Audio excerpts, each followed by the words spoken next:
তো নতুন ইউজার্সরা অনেকেই জানে না যে লেভেল 1 2 3 4 কী করে যেতে হয়।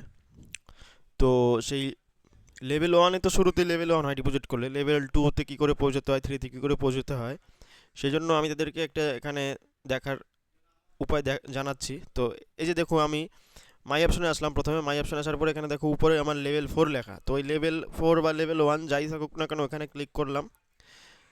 এবারে দেখুন আমার এখানে মিশন ইলস্ট্রেট অ্যান্ড অ্যাচিভমেন্ট আসছে।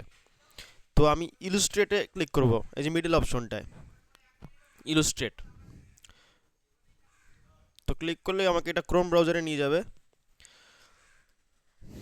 তো ক্রোম ব্রাউজার খোলার পরে এখানে আপনারা ইউজার লেভেলস, এখানে ডিটেলস আছে যে লেভেল আপ করার কি কি ক্রাইটেরিয়া থাকে, শর্ত থাকে কি কি। যেমন ধরুন লেভেল 2-তে গেলে required points 50, valid A grade member 3 জন লাগবে, A member B plus C মিলে লাগবে 5 জন। তো টোটাল নাম্বার মেম্বার হচ্ছে 8, এবং টোটাল অ্যাসেটস মানে টোটাল ব্যালেন্স সেটা 500 ইউএসডিটির বেশি লাগবে, 500 ইউএসডিটি বা তার বেশি লাগবে। এবারে লেভেল 3-তে এরকম দেখতে পাচ্ছেন, এখানে লেভেল 3-তে 100 পয়েন্টস, ডাইরেক্ট 6 জন, বিসি 20 জন, আর ওয়ালেট ব্যালেন্স 2000 প্লাস। ব্যাস এরকম সবগুলো আপনারা এখানে পাবেন। আর এখানে আরও ডিটেলস আছে। এখানে লেভেল 1-এ সিঙ্গেল উইথড্রলে 500-র বেশি উইথড্রল করা যাবে না। লেভেল 2-তে একটা সিঙ্গেল উইথড্রতে 1000-এর বেশি উইথড্রল করা যাবে না একবারে।